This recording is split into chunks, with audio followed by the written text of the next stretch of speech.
धन्यवाद संध्याताई. नमस्कार. निवृत्तीनाथांनी गायलेला जो कृष्ण महिमा आहे किंवा निवृत्तीनाथांनी घडवलेलं जे कृष्ण दर्शन आहे त्याच्या अंतरंगाचे काही कवडसे बघितल्यानंतर आपण ज्ञानदेवांनी या कृष्ण तत्वाचा जो वेध घेतलेला आहे त्याचा परिचय आपण आता करून घ्यायला सुरुवात केलेली आहे.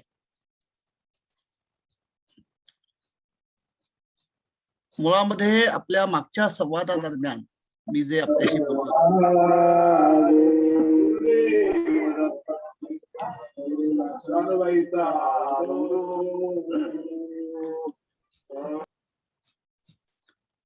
मागच्या वेळी मी जसं आपल्या संवादादरम्यान बोललो होतो की या चारही ही जी भावंड आहेत या चारही भावंडांच्या सगळ्याच साहित्य विश्वाला किंवा विचार विश्वाला जी व्यापक पार्श्व चौकट किंवा कोंदण जे आहे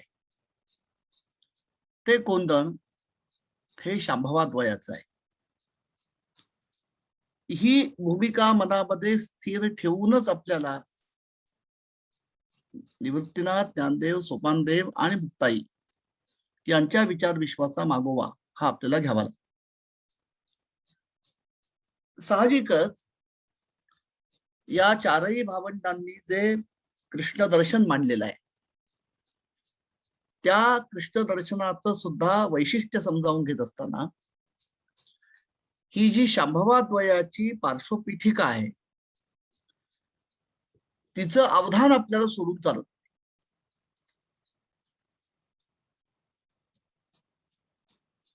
हे आजही पुन्हा सुरुवातीला मी याचं सूतोवाच किंवा निर्देश करतोय कारण आज आपण ज्ञानदेवांच्या कृष्ण दर्शनामधला अतिशय रोचक, कमालीचा वेधक, विलक्षण मधुर आणि तितकाच पराकोटीचा निसरडा असा जो अंश आहे त्याचं थोडस आकलन करून घेण्याचा आपण आज प्रयत्न करणार आहोत. आणि तो जो अंश आहे कृष्ण दर्शनाचा तो म्हणजे विरहिणींचा.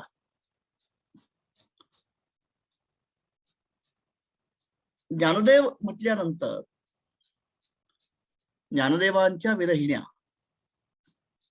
हे जणू एक समीकरण आहे. जसं आपल्याला पुढे वेळ राहिला तर त्या भागाकडे आपल्याला जायचं आहे.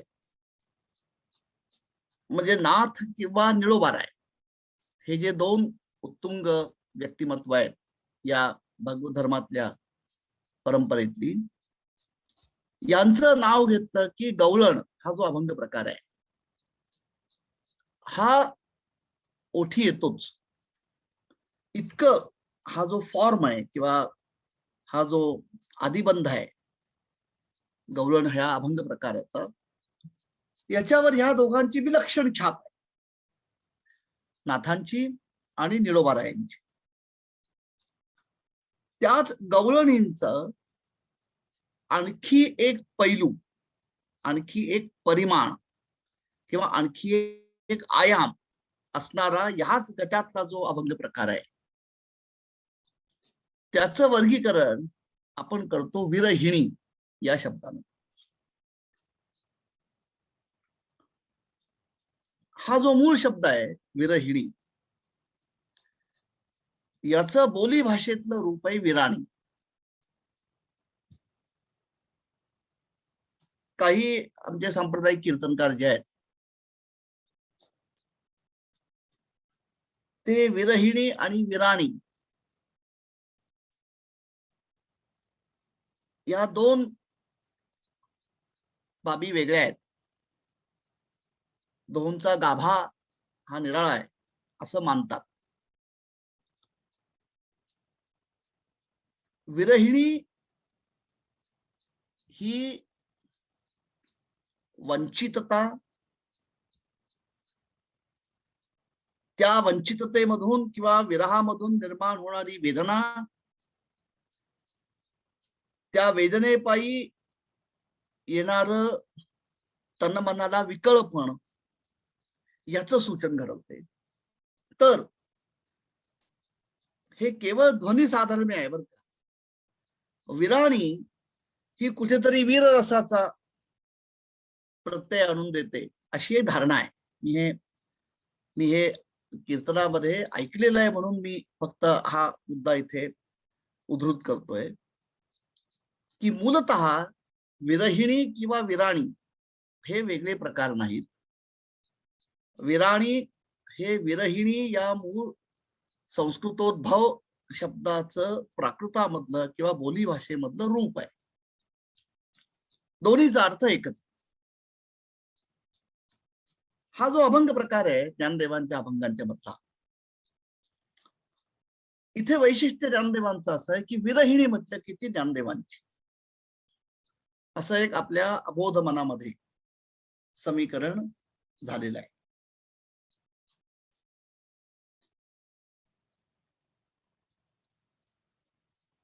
त्याला कारण आहे. म्हणजे ज्ञानदेवांच्या या संपूर्ण कृष्ण दर्शनाचं अंतरंग जरी आपण जवळून निरखलेलं नसेल तरी सुद्धा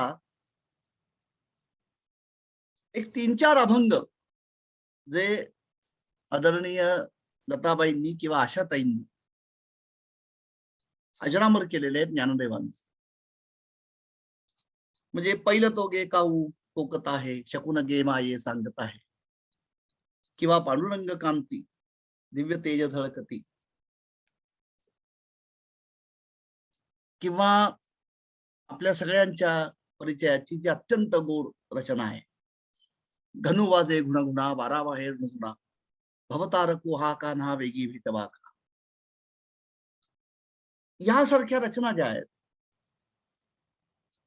या ढोबळ मनाने विरहिणी या अभंग प्रकारातल्या, आणि त्यामुळे विरहिणी ही ज्ञानदेवांची अशी एक बऱ्यापैकी व्यापक स्तरावर धारणा आपल्याला दिसते. गंमत अशी आहे की विरहिणी हा शब्द सुद्धा आपल्याला पहिल्यांदा ज्ञानदेवांच्या साहित्यातच दिसतो. गाथेमध्ये विरहिणी म्हणून या शीर्षकाखाली जे अभंगांचं वर्गीकरण आहे त्याच्यात ज्ञानदेवांचा एक अभंग आहे. तिथे विरहिणी हा शब्द पहिल्यांदा, मी तो पहिल्यांदा बघितलाय आणि माझी धारणा तीच आहे की हा ज्ञानदेवांनी तयार केलेला किंवा वापरलेला असा शब्द आहे. कृष्णे वेधिली विरहिणी बोले, चंद्रमा उबारा करतो गे माय, नलवा चंदनू न घाला विंजण वारा, हरिवीर शून्य शेजारू गे माय, असं त्या अभंगाचं पहिलं चरण आहे. इथे हा विरहिणी शब्द पहिल्यांदा ज्ञानदेवांनी वापरलेला आहे. आणि अतिशय सूचकपणे विरहिणी ही काय स्थिती आहे किंवा ही कोणती मनोवस्था आहे याचं दिग्दर्शन तिथे करून ठेवलेलं आहे. कृष्णे वेधिली विरहिणी बोले, म्हणजे हे पूर्णपणे रूपक आहे की परतत्वाच्या प्राप्तीसाठी आसुसलेलं तळमळणारं असं जे भक्ताचं मन आहे ते विरहिणीच्या रूपकातनं, म्हणजे पतीच्या किंवा प्रियकराच्या प्रसंगोपात जो विरह निर्माण झालेला आहे त्यामुळे हळहळणारं जे त्या प्रेयसीचं मन आहे, ती मनोवस्था भक्त आणि भगवंत यांच्या नात्यादरम्यान जेव्हा भक्ताच्या ठिकाणी दाटून येते त्या अवस्थेमध्ये ती भावना मुखर करणारी जी वाणी आहे किंवा त्या अवस्थेचं त्या व्याकुळतेचं जे शब्दरूप आहे ते शब्दरूप म्हणजे विरहिणी आहे. म्हणजे तिथे विरह हा भाव त्या अभंगाच्या मध्ये प्रधान आहे. हा त्याचा साधा अर्थ.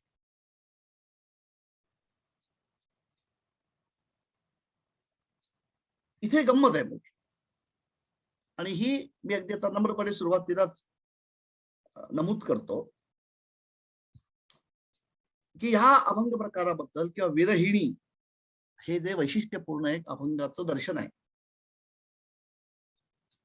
याच्याबद्दल मी आता माझं जे काही आकलन आपल्या पुढे मांडणार आहे ते सगळं आपल्याला पटेल असं अजिबात नाही. कारण या संदर्भामध्ये अतिशय मोठमोठ्या अभ्यासकांनी, उपासकांनी, साधकांनी अधिकारवाणीने लिहून ठेवलेलं आहे. माझं आकलन त्यापेक्षा वेगळं असेल आणि आहे.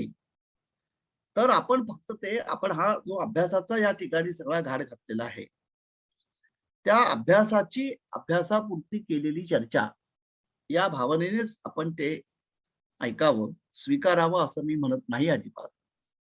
आणि या विरहिणी या अभंग प्रकाराकडे बघण्याची ही सुद्धा एक भूमिका असू शकते. इतक्या निर्लेप भूमिकेतून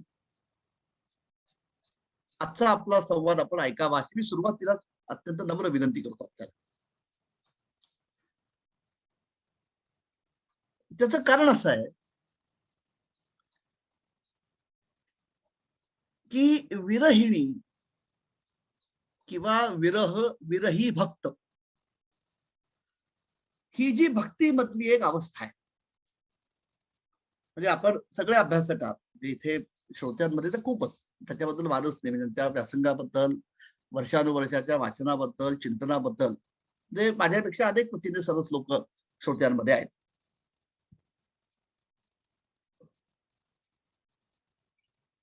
गुरुदेव रानडे यांनी ज्या 6 पायऱ्या जीव आणि शिव यांच्या दरम्यान मानलेल्या आहेत,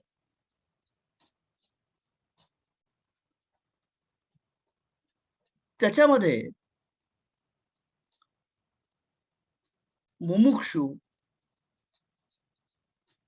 साधक, वंचित अशी एक अवस्था गुरुदेवांनी मांडलेली आहे की त्या परतत्वाचा वेध लागलेला आहे, परंतु त्याच्या भेटीपासून अजूनही उपासक हा वंचित आहे. ही अवस्था गुरुदेवांनी, हे जे 6 टप्प्यांमधनं होणारा जो प्रवास आहे, त्या प्रवासामध्ये वंचित ही एक अवस्था गुरुदेवांनी मांडलेली.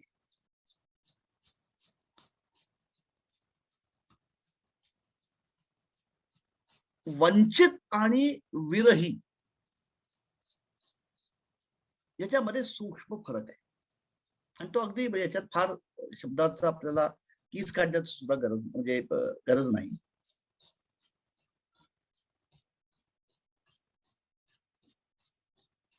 भेट ती प्रियतमाची असेल किंवा भगवंताची असेल, अजून झालेलीच नाही, आणि एकदा भेट झाली, काही कारणामुळे दुरावा निर्माण झाला आणि पुन्हा भेटीची उत्कंठा आहे. ह्या 2 वेगळ्या अवस्था.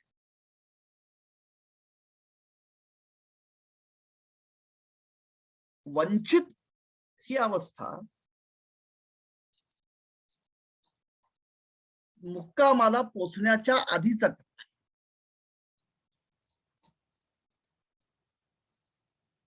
विरह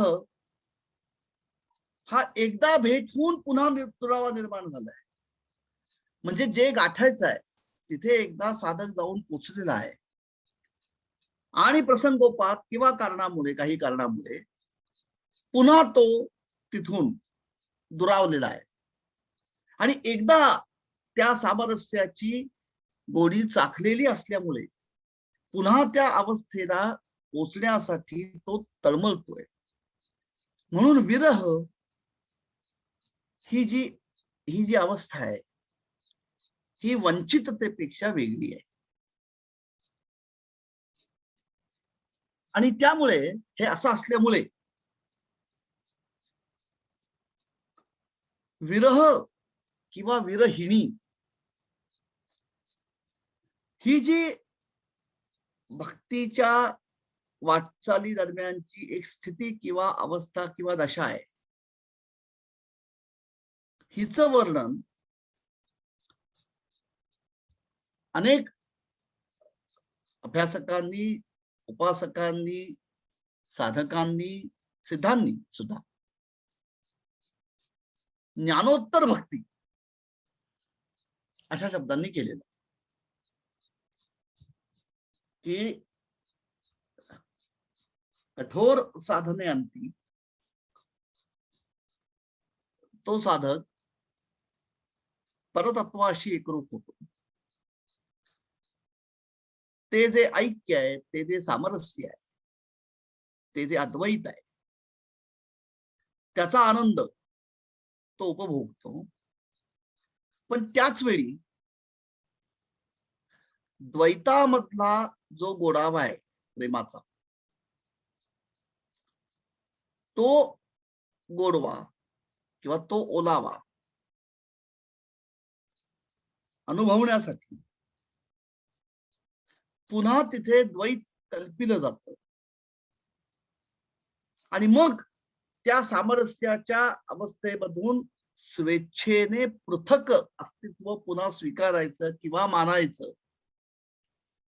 आणि एकदा त्या परतत्वाची भेटी झालेली आहे, आता आपण त्याच्यापासून रावलेलो आहोत, पुन्हा त्याच्याशी एकरूप केव्हा होऊ, ही जी अवस्था आहे ती विरहिणी ही अवस्था आहे. किंवा ती त्या अवस्थेमध्ये सुद्धा एक जो विलक्षण गोडवा आहे तो अनुभवण्यासाठी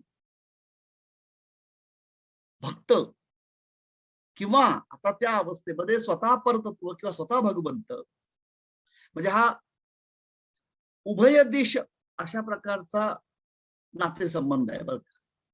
म्हणजे भक्त एकरूप होतो, कारण भक्त या शब्दातच एकरूपता सूचित आहे, जी आपल्या सगळ्यांना लोकोक्ती माहिती आहे, की जो विभक्त नाही तो भक्त. म्हणजे ज्ञानदेवांनी जी शब्द वापरलेला आहे, गोडी एसी गोडी मिळून निघेल, की गुळाचे दोन खडे एकत्र व्हावेत किंवा कापराच्या दोन वड्या अगदी मध्ये जशा एकरूप व्हाव्यात, किंवा पाण्याचे दोन प्रवाह जसे परस्परामध्ये मिसळावेत, किंवा अगदी ज्ञानदेवांची उत्पाद्याची तर मिठाच्या बाहुलीने मिठाचा म्हणजे समुद्रामध्ये प्रवेश करण्यासारखं जे सामरस्य आहे ते अनुभवल्यानंतर सुद्धा भक्तीचा व्यवहार हा स्वरूपतः द्वैताधिष्ठित आहे. आणि देव आणि भक्त या दोन पृथक अस्तित्वांचं म्हणजे अस्तित्व विराजमान असतं हे मान्य केल्याखेरीज त्या दोघांमध्ये भक्तीचा व्यवहार किंवा भक्तीचं नातं हे प्रस्थापित होऊच शकत नाही. ही जी आपली परंपरागत पारंपरिक धारणा आहे भक्ती या तत्वाकडे बघण्याची, तिचं एक परिमाण किंवा तिचा एक आयाम म्हणजे ही विरहिणी, ही साधारणपणे आपली मांडणी म्हणजे जी आपण ऐकत आलेलो आहोत. आणि म्हणून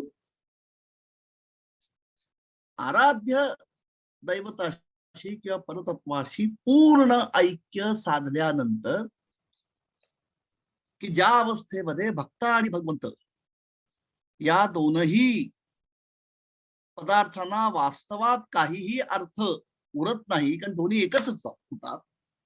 ज्ञानदेवांनी अमृतानुभवाच्या 9व्या प्रकरणामध्ये हे या अवस्थेचं वर्णन अत्यंत प्रत्ययकारी शब्दामध्ये केलेलं आहे. ठावोची झाला पंतू, देवोची झाला भक्तू, होऊन ठेला एकांतू विश्वची हे, असं ज्ञानदेव म्हणतात. आणि त्याच्याकरता त्याच्या आधीच्या ओवीमध्ये ज्ञानदेवांनी एक दृष्टांत दिलेला आहे, की घरा माझी पाये. ज्ञानदेवांनी उदाहरण असं दिलेलं आहे की आपण घरामध्ये आहोत, घरामध्ये आपण एका ठिकाणी बसलो काय, आणि घरातल्या घरात एका खोलीतून दुसऱ्या खोलीमध्ये गेलो काय, म्हणजे घरात आपण फिरलो तरी घरातच आहोत आणि घरात एका ठिकाणी बसतो तरी घरातच आहोत. ज्ञानदेवांनी 2 ओव्यांमध्ये हा दृष्टांत दिलेला आहे. आवासवा घाले पाय शिवयात्रा होतच जाय. ज्ञानदेव आम्ही शिवमंदिरामध्ये असताना त्या मंदिराच्या प्रांगणामध्ये आम्ही कुठेही कसेही जरी फिरलो तरी आम्ही शिवमंदिरातच असतो. म्हणजे जी शांभवाद्वयाची बैठक आहे की मुळात दृश्य असणारं हे जे विश्व आहे हे त्या शिवाचं प्रगतीकरण आहे. पर्यायाने प्रत्येक अस्तित्व हे स्वरूपतःच भक्त आहे. इथे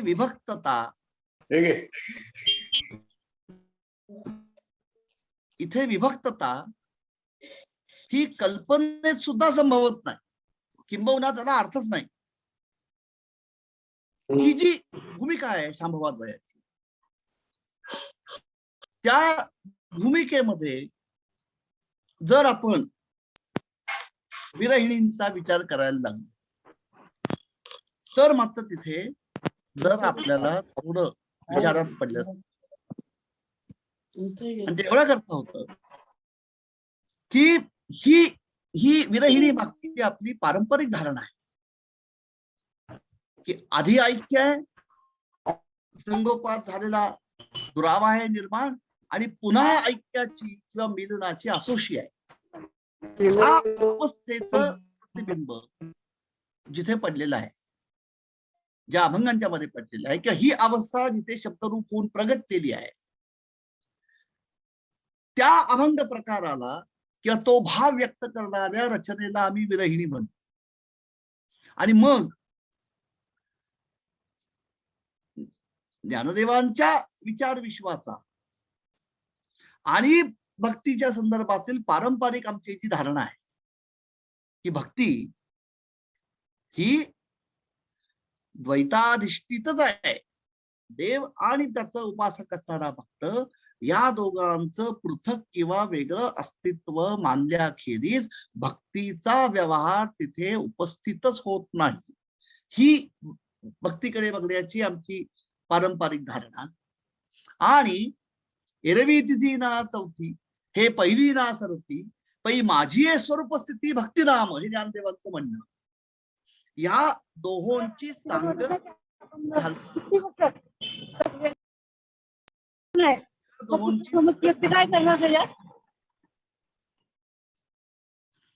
मग विरहिणी हा अभंग प्रकार कुठे बसवायचा, तर मग आम्हाला तिथे ज्ञानोत्तर भक्ती ही संकल्पना मग तिथे प्रस्थापित करावी लागते. की विरहिणी ही जी अवस्था आहे ही अवस्था परतत्वाशी एकरूप झाल्यानंतर सच्चिदानंद स्वरूपाचं ज्ञान सम्यकपणे झाल्यानंतर सुद्धा द्वैतामध्ये असणाऱ्या भक्त आणि भगवंत यांच्यामधल्या नात्याचा गोडवा चाखण्यासाठी भक्ताने किंवा भगवंताने अथवा दोघांनी स्वेच्छेने पुन्हा एकमेकाला परस्परांपासून अलग करायचं आणि मग भासमान होणाऱ्या त्या द्वैतामध्ये जे नातं प्रस्थापित होतं त्याची लज्जत चाखायची आणि त्या नात्याला विरहिणी हे नाव देत. हा सगळा आपल्याला मग या पद्धतीने विचार हा मानायला. ज्ञानदेवांची विरहिणी जी आहे त्या विरहिणीची इथे गंमत कुठे होते मी सांगतो. मी ज्या विरहिणीकडे आपण वळणार आहोत त्या विरहिणीची गंमत आहे. म्हणजे हा संपूर्ण आतापर्यंत आपण जो एक विचार बघितला की विरहिणीची मुळात संकल्पना ही काय आहे. विरहिणी हा शब्द आणि त्याच्यामधला विरह हा जो भाव आहे तो कधी संभवतो, कारण जोपर्यंत भक्त हा विभक्त आहे भगवंतापासून तोपर्यंत विरह संभवायचा प्रश्नच येत नाही, कारण भेटच झालेला नाही, म्हणजे तो वंचित आहे. गुरुदेव रानडे म्हणतात. कठोर परिश्रमांती तो परतत्वाशी एकरूप होतो, ऐक्याचा सोहळा अनुभवतो आणि मग त्या ऐक्याचा कंटाळा आल्यामुळे भक्ताला किंवा भगवंताला अथवा दोघांनाही पुन्हा भक्ती सुखामतचा ची लज्जत चाखण्याची इच्छा निर्माण होऊन मग ते परस्परांना स्वेच्छेने परस्परांपासून वेगळं करतात आणि दोघांच्या मध्ये भक्तीचं जे नातं आहे त्या नात्याची एक जी आगळी परिसीमा आहे विरहाची, ती भोगण्यासाठी मग विरह भाव ते सहन करतात आणि ही अवस्था दाखवणारे जे अभंग आहेत त्यांना विरहिणी म्हणतात. हा सगळा जो आपल्याला मग विचार व्यूह उभा करायला लागतो त्याच्या मुळाशी जे गृहीतक आहे ते गृहीतक असं आहे की जणू काही भक्ती आणि त्यातही पुन्हा ज्ञानोत्तर भक्ती हे जे आपण आणखी एक त्यातला विशेषण जोडलेलं आहे ते असं आहे की जणू काही हे अवस्थांतर हे चालू असत आणि ते अवस्थांतर भक्ताच्याही, कारण त्या अवस्थेमध्ये भक्त आणि भगवंत हे मुळात वेगळे राहत असते. ज्ञानदेवांचं पण म्हणतं की गोडी अशी गोडी मिळून गेली किंवा देवोची झाला भक्त होऊन ठेला एकांत भक्त विश्वची हे, या अवस्थेमध्ये मग त्या परमशिवालाच द्वैताची गोडी दाखायची इच्छा उत्पन्न होते आणि मग तो भक्त आणि भगवंत अशी दोन रूप स्वतः घेऊन नटतो आणि मग परस्परांच्या मधल्या दुराव्यातनं त्या म्हणजे द्वैताची गोडी अनुभवतो आणि त्या अवस्थेला आम्ही नाव देतो विरहिणी, कारण पूर्वी ऐक्य झालेलं आहे. इथे भक्तीमध्ये अवस्थांतर शक्य आहे आणि ते स्वेच्छेने घेतलं जातं असं आपण गृहीत धरतो. मुळामध्ये गंमत अशी आहे की ज्ञानदेवांची जी जी एक प्रख्यात विरहिणी आहे आणि ज्याच्यामध्ये त्या विरहिणीची जी तडफड आहे, ती जी तळमळ आहे, ती जी पराकोटीची विरह वेदना आहे, ती जी प्रकट झालेली आहे की जिचा उल्लेख मगाशी आपण केला, जी आशाबाईंची आपल्या लताबाईंची प्रख्यात रेकॉर्ड आपण ऐकतो, घनुवाचे गुणा वारा बाहेर जुना भवतारकू हा काना वेगी भेटवा का चांदवो चांदणे चापे वो चंदनो देवकी नंदनो वीण नावडे गो चंदनाची चोळी माझे सर्व अंग पोळी कानो वनमाळी वेगी भेटावा का सुमनाची सेज शीतळ वो निकी ओळे आगी सारखी वेगी भेटवा का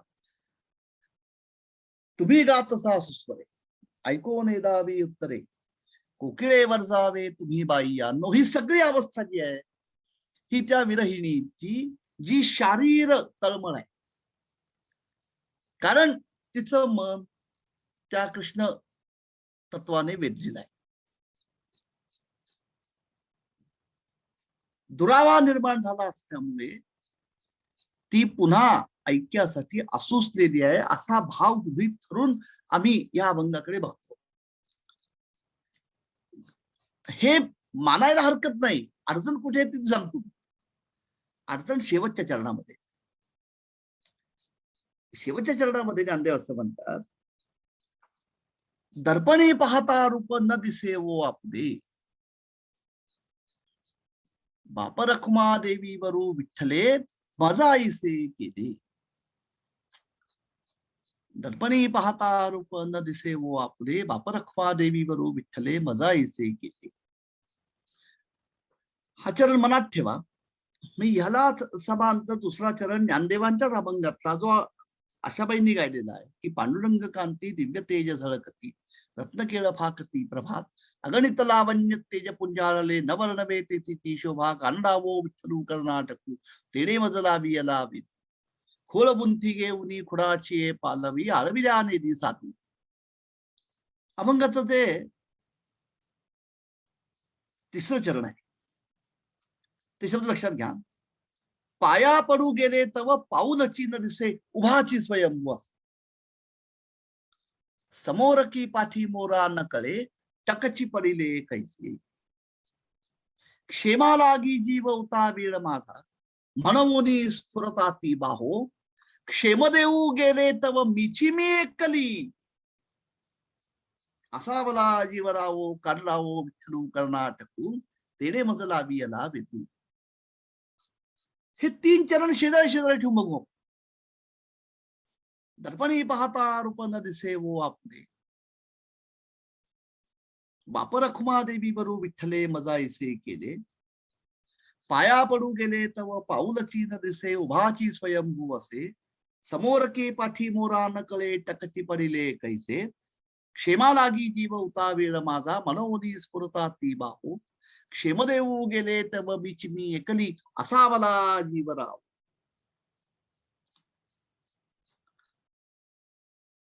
पहिलं जे गवळण ज्याला आम्ही विरहिणी म्हणतो, घनु वाजे गुणगुणा वारा बाहेर गुणा, ज्ञानदेव शेवटच्या गडामध्ये असं म्हणतायत की अशी मी ही माझी अवस्था आहे. समजा आपण ती ज्ञानदेव बोलतायत.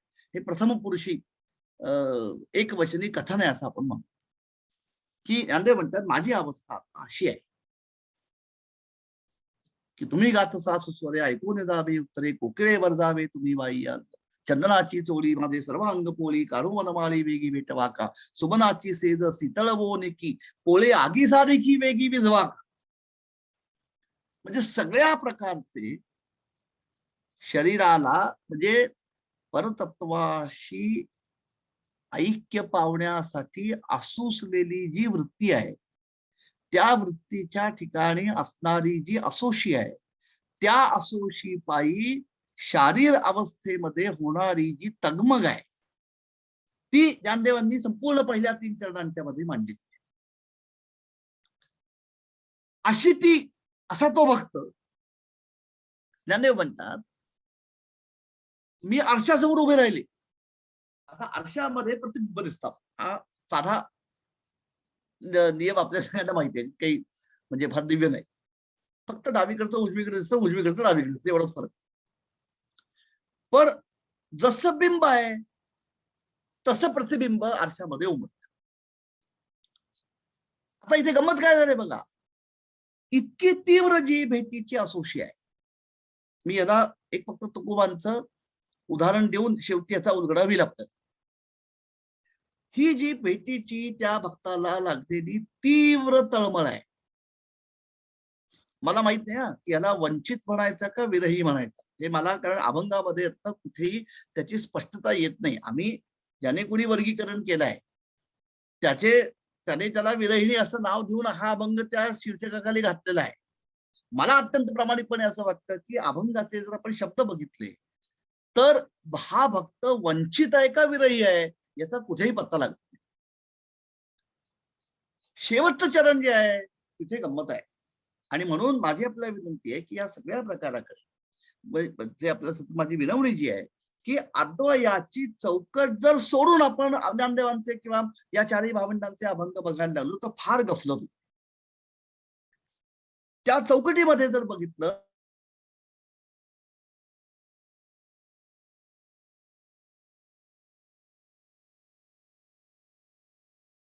उद्भवत नाही. ज्ञानदेव असं म्हणतात दर्पणी पाहता रूप न दिसे बाप रखुमा देवी बरू विठ्ठले मजा ऐसे केले.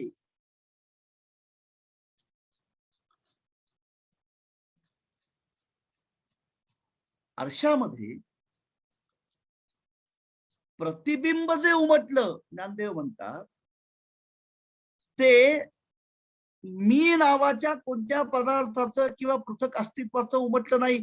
तिथे प्रतिबिंब उमटलं प्रत्यक्ष परतत्वाचं. दर्पणी पाहता रूप न दिसे व आपुले, मला माझं रूप नाही दिसलं तिथे. कुणाचं दिसलं? विठ्ठलाचं दिसलं. बापा रखमा देवी वरू विठ्ठले मज ऐसे केले. ऐसे केले म्हणजे कसं केलं? त्याने त्याचं माझं अस्तित्व स्वतःमध्ये जिरवून घेतलं, तोच फक्त खाली उरला. आणि तोच खाली उरलेला असल्यामुळे त्याचंच प्रतिबिंब आरशामध्ये उमटलं, मी तिथे दिसलोच नाही कुठे. आता ही जी अवस्था आहे, या अवस्थेला विरही म्हणायचं का परिपूर्ण भक्त म्हणायचं हा प्रश्न येतो. ही अवस्था जी आहे किंवा हे जे भान आहे, ही जी अस्तित्वाची वेगळी परी ज्ञानदेवांनी मांडलेली आहे की आधीच सगळं वर्णन जे आहे ते त्या दुराव्यापायी निर्माण झालेल्या तगमगीचं आहे भक्ताच्या. आणि जसं मी जी तुकोबांची आपला ओळ सांगणार आहे, ती ओळ एका वाक्यात तुकोबांनी तो उलगडा केलाय. तीच अवस्था ज्ञानदेवांनी इथे मांडलेली आहे. महाराज म्हणतात, तुका म्हणे आळी जेवी नुरेची वेगळी. किती जी दत्तात्रयांनी जे 24 गुरु केले त्याच्यावरती आता डॉक्टर दातार आपल्याशी बोलतायत. 7, 8 आणि 9 हे जे भागवताचे 3 अध्याय आहेत त्याच्यामध्ये दत्तात्रयांच्या 24 गुरूंचा जो संपूर्ण विवरण अवधूतांनी मांडलेलं आहे यदुराजा हे, त्याच्यामध्ये भिंगुरटीची जी कथा आहे तुकोबांनी इथे संदर्भ दिलेला आहे. म्हणजे आपण ऐकतो चिंतने चिंतने तद्रूपता, तो जो विलक्षण वेध परतत्वाचा भक्ताला लागलेला होता, त्या एकविध भावापायी जसं आळीचं रूपांतर न कळत एका क्षणी भिंगुरटीमध्ये होतं. भिंगुरटी आणि आळी एकरूप होतात, दोघांमध्ये फरक दिसतच नाही, पूर्ण अवस्थांतर घडून येतं. ज्ञानदेव म्हणतात ती माझी अवस्था झाली. दर्पणी पाहता रूप न दिसे वो आपुले, मी उरलेच नव्हते. मग माझ्या लक्षात आलं मी नव्हतेच, होता तो केवळ तोच होता.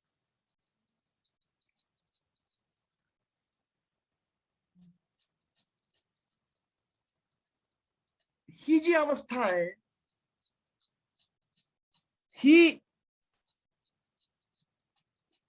अस्तित्वाची जी परी आहे, या अवस्थेमधून मग पुन्हा जाणं येणं हे कुठे संभवत नाही.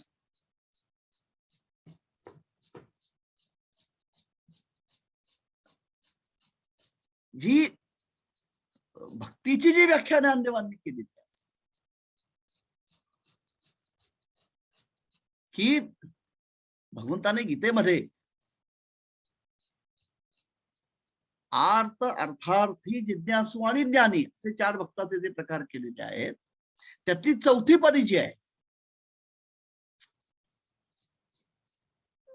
ज्ञानदेव असं म्हणतात, ज्ञानदेवांच्या मुखामधून किंवा भगवंताच्या मुखामधून ज्ञानदेव त्यांचं शांभवाद्वयाचं तत्वज्ञान गीतेमध्ये सांगताना असं म्हणतात की एरवी तिजी ना 4थी, म्हणजे जिज्ञासू पण नाही आणि ज्ञानी पण नाही, पहिली ना सरती. अर्थ आणि अर्थार्थी सोडूनच देऊ आपण, पै माझी स्वरूप स्थिती भक्तिनाम. इथे ज्ञानदेवांचा संपूर्ण जो शांभवाद्वयाचा गाभा आहे त्याचं पूर्ण सूचन या ओळीमध्ये आहे की भक्ती कशाला म्हणायचं. जे ज्ञानदेवांनी शिवशक्तीचं रूप अमृतानुभवाच्या पहिल्या प्रकरणामध्ये सांगितलेलं आहे की जे या एका सत्तेचे बैसले दोघा एक प्रकाशाचे लेणे, ये अनादी एकपणे नांदती दोघे जिही एक एका विण, नक्की जे तृणाचे ही निर्माण, जिही दोघे जीव प्राण जे या दोघा. की शिवाचं व्यक्त आणि अव्यक्त, विश्वोत्तीर्ण आणि विश्वात्मक हे स्वरूप हे मूलतः एकच आहे. तो या दोही अवस्थांच्या पलीकडचा आहे. प्रगटे तव तव दिसे, लपे तव तव आभासे, प्रगटना लपाला असे न खोमता. जो असं ज्ञानदेव चांगदेवामध्ये चांगदेवांना सांगताना स्वरूप वर्णन करताना शिवाचं जे सांगतात, स्वस्ती श्रीवतेषु दो लपवून जगनाभासू, त्या वटेशात श्रीवतेशाच म्हणजे शक्ती सहित जे तत्व आहे त्याचं स्वरूप कसं आहे की शिव आणि शक्ती जितके अभिन्न आहेत तितकं जगातल्या प्रत्येक अस्तित्वाचं हे तसं स्वरूप आहे. भक्त ही म्हणून अभिजात अवस्था आहे. इथे हा ज्ञानदेवांचा भक्तीच्या प्रांतामधला सगळ्यात मोठा योगदानाचा भाग आहे की 15.5 मिसलावे तरी 15ची जेवी होवावे, तेवी मी झाले या संभवे भक्ती माझी. पै माझी स्वरूप स्थिती भक्ती नाम, की माझं जे असणं आहे केवळ आणि ते कसं आहे ते विश्वोत्तीर्ण आणि विश्वात्मक ह्याला व्यापून पलीकडे असणारा आहे. आमचं आराध्य दैवत असणारं ज्ञानदेव जे म्हणतात परमशिव जो आहे तो शक्ती सहित आहे. ते जे अभिन्नत्व आहे ते अभिन्नत्व हा प्रत्येक विश्वामधल्या प्रत्येक अस्तित्वाचं मूल स्वरूप ते आहे. इथे काहीही गाठायचं, काहीही मिळवायचं, काहीही शोधायचं, हे इथे अप्रस्तुत ठरतं. इथे उरते फक्त अनुभूती. इथे शोध नाहीये, इथे अनुभव आहे. तो घ्यायचा कसा हा पुढचा भाग आहे. संपूर्ण ज्ञानदेवांची म्हणून हा विरहिणी हा जो ज्ञानदेवांचा जो अभंग प्रकार आहे, हा म्हणून फार आपल्याला नाजूकपणे समजावून घ्यायला लागतं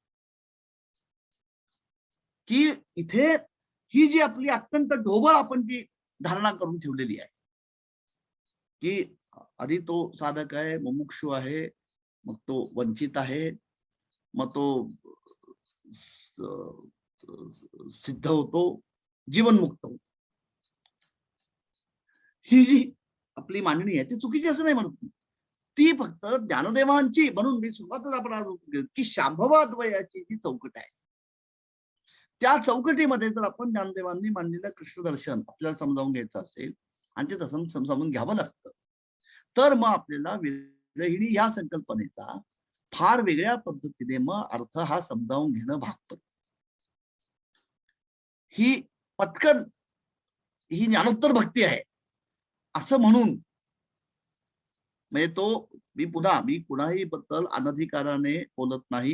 मी माझ्या मर्यादांची पूर्ण जाणीव आहे. फक्त मी विद्यार्थी म्हणून आपल्या समोर बोलतोय, कारण आपण इथे हा वारकरी वारसा विशारदचा अभ्यासक्रम मांडलेला आहे. हे जर आपल्याला आणखी खोल जाऊन नीट समजावून घेणं भाग आहे. मग हे काय नेमकं, कारण हा प्रश्न कुठे येतो हे मी सांगतो. मी आपल्याला उदाहरण देतो. म्हणजे हा भाग खरा आता आपलं एकूण सगळं वेळेचं बघता आपण तिथपर्यंत पोहोचणार का नाही मला माहित नाही, पण मी एक म्हणजे हे का समजावून घेणं गडबडीचं होतं किंवा कसं आवश्यक ठरतं हे मी सांगतो किंवा सांगण्याचा प्रयत्न करतो. म्हणजे वंचित आणि विरही या दोन वेगळ्या भूमिका होत आणि ज्ञानदेवांनी ज्या पद्धतीने भक्ती या तत्वाची मांडणी केलेली आहे त्याच्यामध्ये हे असं अवस्थांतर फार कुठे संभवत नाही. मी उदाहरण देतो. तुकोबांचं मी थोडक्यात उदाहरण आपल्याला देतो. महाराजांचा असंच एक फार सुंदर अभंग आहे. अभंग असा आहे, कान्हया रे जगजेठी देई भेटी एक वेळा. आता बघा ही पहिली ओळ जी आहे, प्रत्येक शब्दात आणि ओळीमध्ये आपल्याला फार बारकाईने बघायला लागतं ज्ञानदेवांच्या आणि तुकोबांच्या. कान्हया रे जगजेठी, जेठी म्हणजे पहिलं की जो सर्व शक्तिमान आहे विश्वामध्ये, तो जगजेठी देई भेटी एक वेळा, एकदा मला भेट दे.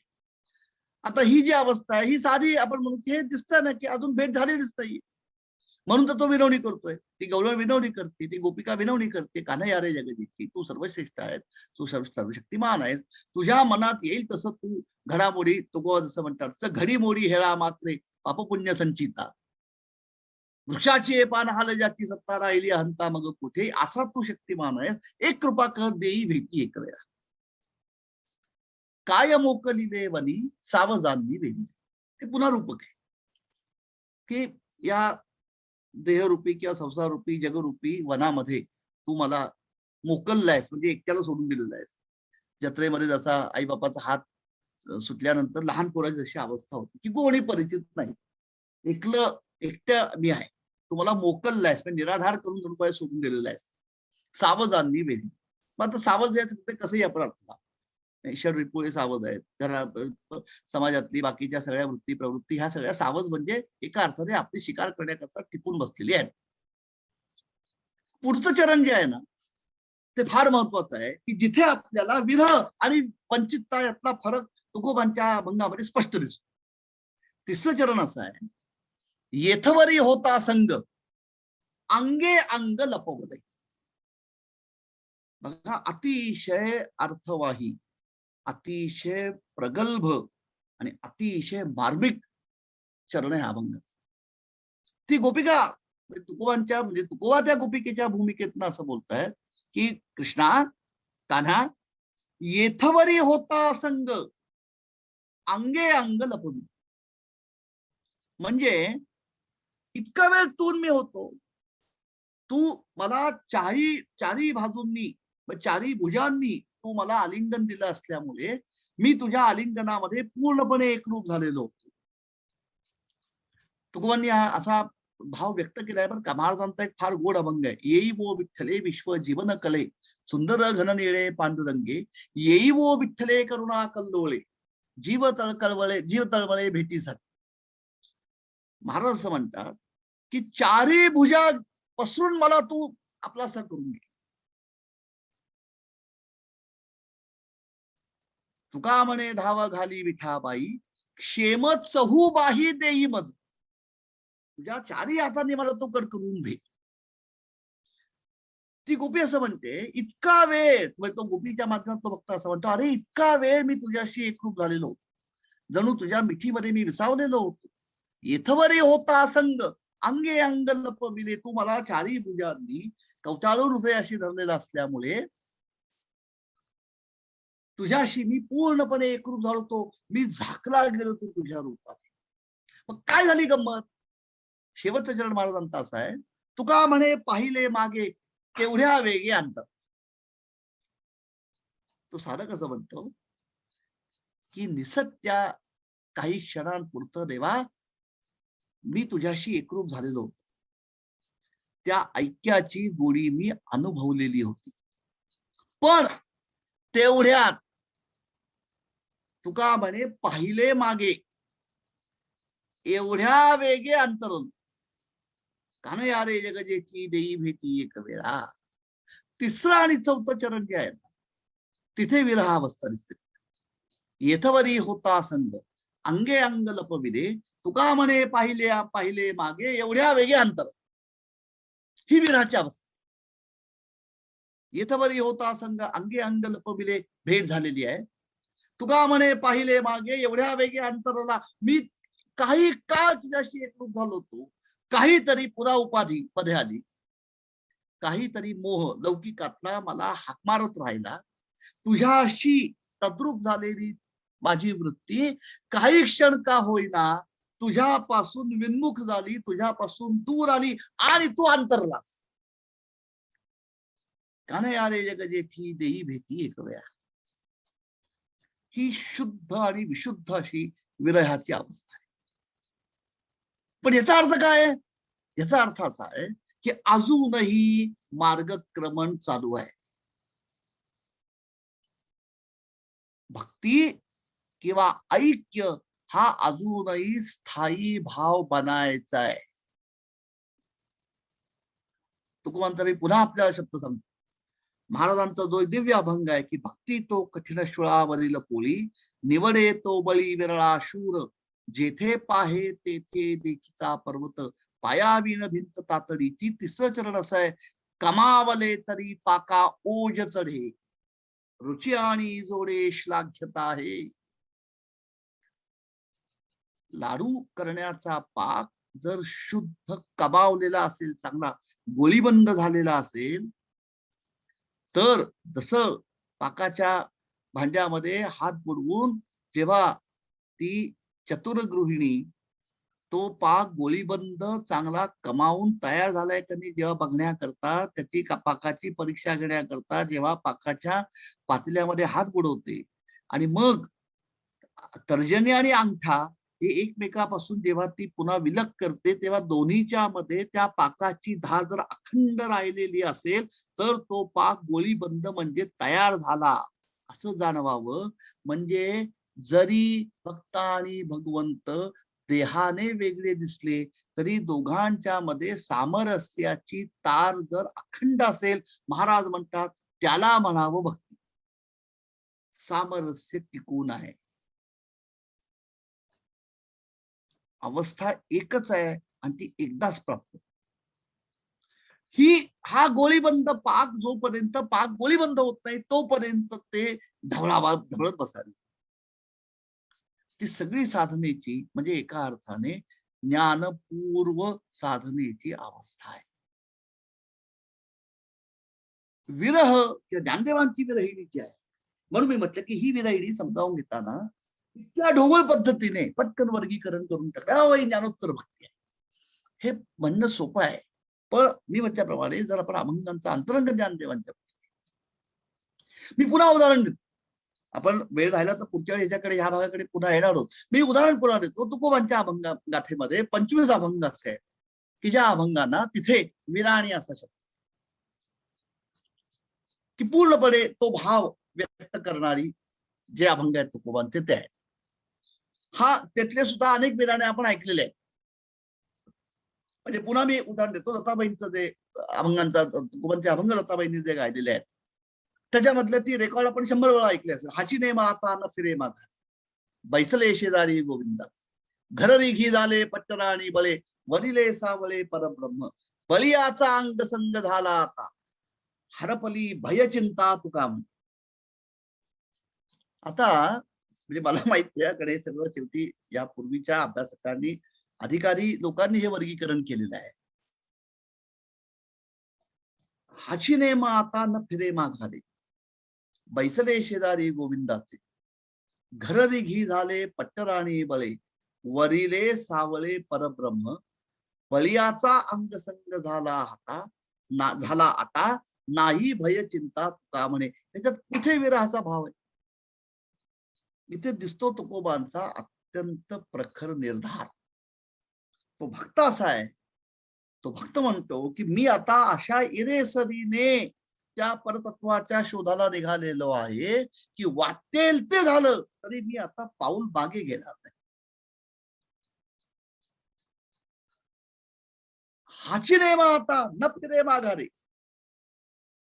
माझ्या या शोधाची या साधनेची परिसमाप्ती कुठे आहे, सांगता कुठे आहे? बैसले शेजारी गोविंदाचे, त्याच्याशी एका सदावरती मी विराजमान होऊन त्याच्याशी ऐक्य पावेनच, तोपर्यंत माझा आता प्रवास थांबणार नाही. घर रिघी झाले पट्टराणी बळे, वरिले सावळे परब्रह्म. त्याने मला घरामध्ये त्याच्या घेईल का नाही याची सुद्धा वाट बघत मी थांबला. हे तुकोबांचं अत्यंत मनस्वी प्रखर जे साधकावस्था आहे त्याची परिसीमा इथे दिसते. घर रिघी झाले पट्टराणी बळे, त्याच्या घरामध्ये त्याच्या गाभाऱ्यामध्ये मी बळाने प्रवेश करीत, तो मला दार उघडतो का नाही, परवानगी देतो का नाही हे सुद्धा मी बघणार नाही. आणि केवळ एवढंच नाही, त्याच्या घरात मी बळाने शिरेन. कशाच्या बळावरती? नामाच्या बळावर, भक्तीच्या बळावर. आणि त्याचं पट्टराणी पद मी हिरावून घेईन. हिरावून घेईन म्हणजे मी ते बळाने संपादन, माझ्या भावभक्तीच्या बळावरती मी पट्टराणी पदाचा मला अभिषेक करून घेईन. घर रिघी झाले पट्टराणी बळे, वरिले सावळे परब्रह्म, त्याच्याशी मी लग्न लावीन माझ्या इच्छेने. बलियाचा अंगसंग झाला आता, नाही भय चिंता तुका. ह्याला गाथेमध्ये नाव विरहिणी दिलाय, तर विरहीचा भाव कुठे सांगायला बघ. गमत त्याच्यामध्ये एवढीच आहे. म्हणून आपला विरहिणी हा जो संपूर्ण अभंगाचा जो प्रकार आहे तो प्रकार समजावून घेताना म्हणून मी फक्त एक, आपल्याकडे 2-3 मिनिटं, अजून 5 मिनिटं शिल्लक आहेत. ही ही ही शब्द योजना कुठे येते आणि कशामुळे आली असावी याचा फक्त एक आपली कदाचित शक्यता मी फक्त या ठिकाणी नमूद करून ठेवतो. आपण त्याच्यावरती विचार करा अशी मी आपल्याला विनंती करेन. तुकोबारायांचे जे शिष्य आहेत निळोबा, निळोबांची एक गवळण म्हणजे गवळणपर अभंग आहे, गोपिका आहे. ती गोपी स्वमुखाने तिची अवस्था सांगते. किंवा निळोबा राय गोकुळामधल्या त्या ज्या गोपिका आहेत त्या गोपिकांची जी कुचंबणा आहे, जी मर्यादा आहे, सगळीकडनं त्या बांधलेल्या आहेत. ते त्यांचं जखडलेपण निळोबा सांगतो. मी ती आपल्या वर्गामध्ये यापूर्वी 2-3दा ती गवळण उद्धृत केलेली आहे. गाथेमध्ये आहे निळोबांच्या. निळोबा असं म्हणतात की ह्या ज्या गोकुळामधल्या वृंदावनामधल्या ज्या गोपी आहेत या कशा आहेत? बोलती चालती देखती ऐकती सर्वत्र श्रीपती त्यांचे दृष्टी. की त्यांना स्वतःच म्हणून आता वेगळं अस्तित्वच उरलेलं नाही. बोलणं, चालणं, ऐकणं, बघणं सगळीकडे त्यांना एकाच हरितत्वाची प्रचिती येते. सासुरे माहेर सासू सासरा दीर, देखती त्या भ्रतार हरीच्या रूपी. सासर माहेरचा गोतावळा, सासू सासरा दीर, एवढाच काय त्यांचा नवरा, आपला नवरा सुद्धा त्यांना आता हरिरूप झालेला आहे. नवऱ्याच्या ठिकाणी सुद्धा त्यांना हरितत्वाचीच अनुभूती अखंड येते. सोयरे सज्जन इष्ट मित्र जन पशुआदिक सर्व झाला कृष्ण. सोयरे सज्जन इष्ट मित्र जन घरामधल्या गाई गुरांच्या ठिकाणी सुद्धा त्यांना एखाद्या परतत्वाचीच अनुभूती येते.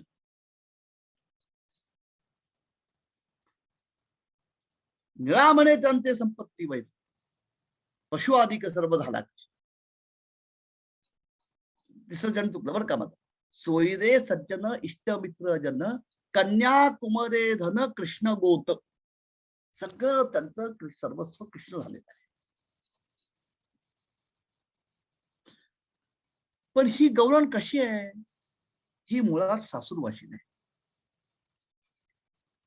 हा जो भक्त आहे हा भक्त प्रापंचिक आहे.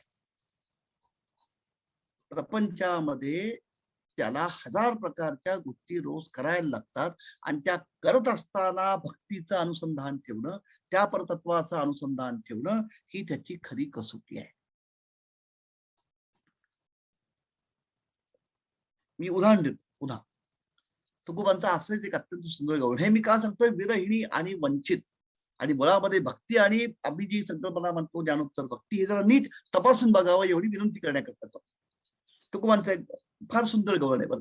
ती गोपी अशी आहे, ती गोपी जणू कृष्णाला असं म्हणते, दोघांचा संवाद आहे. ती गोपिका कृष्णाला म्हणते, हरी तुझी कांती रे सावली मी रे गोरी चाफे कली तुझ्या दर्शने होईन काळी मग हे वाली जनमत. तुझ्या दर्शनाने मी तुझ्याशी एकरूप झाल्याने तू मी हा भेद संपल्यामुळे तुझं रूप मला प्राप्त होईल. मी काळी बनेन रे तुझ्यासारखी. पण मी जेव्हा लौकिकामध्ये परत जाईन ना तेव्हा लोक हसतील मला की गोरी होती ही काळी झाली म्हणजे हिने काय नेमकं केलंय. हरी तुझी कांती रे सावली मी रे गोरी चाफे कली तुझ्या दर्शने होईन काळी मग हे वाली जनमज उगला राहे न करी चाळा तुझं किती सांगो रे गोवळा तुझा खडबड कांबळा अरे नंदबाळा अलगटा. तिसरं चरण जे आहे ना ती गौण असं म्हणते, तुझं तव लाज भय शंका नाही. परतत्व कसं आहे? परतत्व निसंग आहे, निरुपाधिक आहे.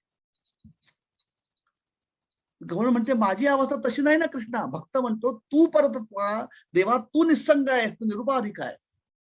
पण मी कसा आहे? तुझं तव लाज भय शंका नाही मज तव ते सज्जन पिशुन व्याही आणिक मात बोलो काही. ती गौरण असं म्हणते कृष्णा म्हणजे भक्त भगवंताला म्हणतो तू निसंग आहेस, तू निरुपाधिक आहेस. मी कसा आहे? मला प्रपंचामधले सगळे नाते संबंध, सगळे ताणतणाव, सगळे ताणेबाणे सांभाळायला लागतात. मज तव ते सज्जन पिशुन म्हणजे निंदक व्याही. मला माझे जसे प्रेमळ माझ्याप्रती प्रेम करणारे लोक जसे आहेत तसं माझ्याकडे छिद्रान्वेषी दृष्टीने बघणारे माझे निंदक सुद्धा आहेत. हे सगळं सांभाळून मला भक्ती करावी लागते, मला तुझी आराधना करावी लागते. ही ही जी सगळी मर्यादा आहे, हे जे बांधलेपण आहे त्या भक्ताच्या